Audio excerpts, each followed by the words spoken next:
The completely impartial, definitely not leaning to the left, taxpayer-funded ABC is in a bit of a quandary.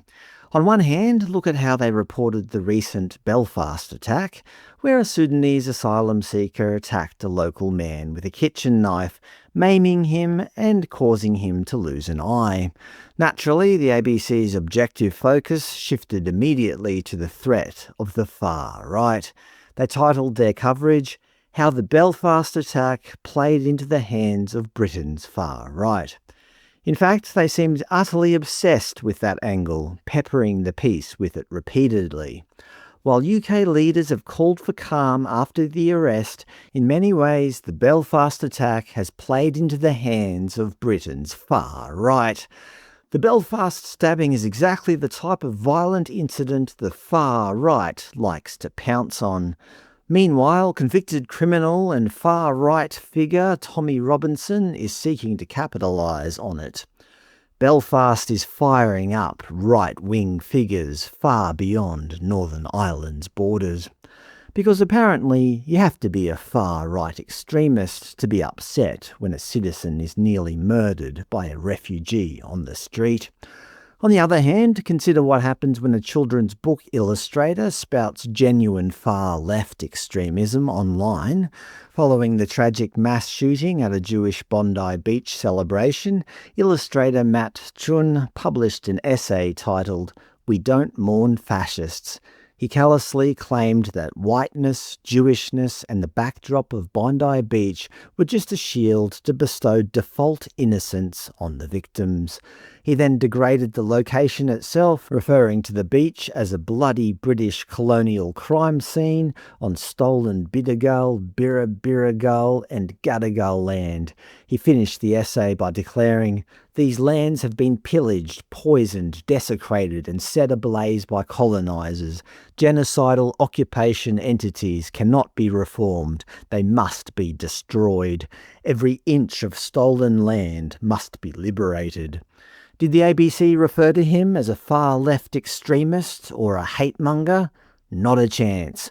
Despite mentioning his name no less than 18 times in their article about the University of Queensland Press pulping the Indigenous children's book he illustrated, the absolute harshest criticism the ABC could muster was quoting a university platitude. Statements made by Matt Chun do not align with the university's policies and values. Do you think if Tommy Robinson illustrated a children's book, the national broadcaster would have been quite so gentle? And now we have the recent billboard trucks circulating through Melbourne targeting Victorian Premier Jacinta Allen with the slogan, "Ditch the Witch." Unsurprisingly, the public broadcaster jumped on the story immediately, breathlessly proclaiming, "Victorian Premier Jacinta Allen decries sexist Melbourne billboard." Naturally, they rushed to quote Australia's first female Prime Minister, Julia Gillard, who immediately deployed the M word, asking, "Why should women and girls in Victoria be subjected to such visible misogyny?" That is a bit rich coming from a former Prime Minister who fundamentally altered the Sex Discrimination Act to make it unlawful to discriminate on the grounds of gender identity, an amendment that essentially paved the way for biologically male transgender women like Roxanne Tickle to be legally permitted into female-only apps, presumably opening the door to female change rooms and toilets.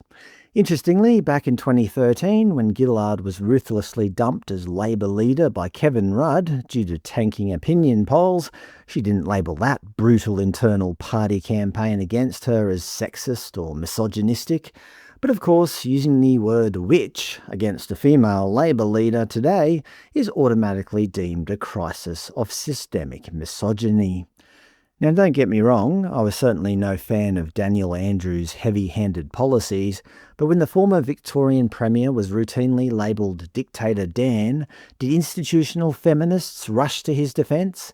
Did the ABC run deep dives condemning the anti-male vitriol or labelling it misandry? Of course not. Let's face it, the word dictator is almost exclusively weaponised as a derogatory term toward men, yet the public broadcaster only cares about policing mean nicknames when they happen to target a female Labor leader. What about in 2022 when senior Labor MP Tanya Plibersek publicly remarked that children would be very frightened watching Liberal leader Peter Dutton on television, comparing his appearance to the Harry Potter villain Lord Voldemort? She apologised and Dutton accepted it, but did Julia Gillard or the ABC write a single think piece on anti-male bullying in politics? Certainly not. But fast forward to right now, and the ABC is running headlines like, "Hundreds protest as One Nation leader Pauline Hanson greets supporters at Perth event."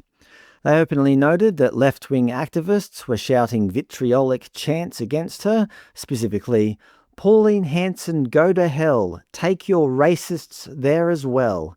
Did the ABC call this out as explicit misogyny? Did they stand up for a female political leader being told to go to hell by an angry mob? Not a chance. The protesters also chanted, "Migrants allowed, but racists are not." That doesn't sound like particularly inclusive language from the left. What if the incoming migrants happen to hold deeply conservative or racist views themselves? It is a very real concern. I'm actively involved in many local migrant communities, and by progressive Australian standards, their views on race, gender and sexuality are often incredibly traditional, if not outright discriminatory.